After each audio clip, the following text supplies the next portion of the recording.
Assalamualaikum warahmatullahi wabarakatuh. Hai teman-teman, jumpa lagi dengan kita Pakyan. Kita hari ini akan membahas cara mengeluarkan angin yang ampuh. Oke teman, jangan kemana-mana, nonton dulu sampai habis. Jangan lupa subscribe, nyalakan loncengnya. Oke, setuju? Nah, yang ini saya gunakan balsem ya teman. Nah, gunakan balsem. Oke, yang ini ada dua tutorial ya teman.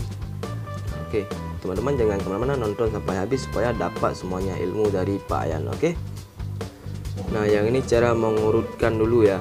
Nah, saya bagi tahu caranya. Teman jangan kemana-mana, nonton sampai habis supaya dapat semuanya. Caranya gimana ya? Oke teman, yang ini gunakan balsem ya. Nah, saya bagikan sedikit, ataupun saya akan tuangkan sedikit, semprotkan gas sedikit ya teman. Langsung kita bakar, gunakan mancis ya. Oke, langsung kita bakar. Teman perhatikan ya caranya macam mana, ataupun caranya gimana supaya teman-teman bisa buatnya di rumah ya. Nah, perhatikan di sini ya. Kalau nggak diperhatikan jangan dibuat ya. Nah, nanti bahaya juga. Nah, lihat dulu sampai habis supaya teman-teman bisa semua ataupun dapat semuanya ilmu dari kita. Oke. Nah, oke, let's go.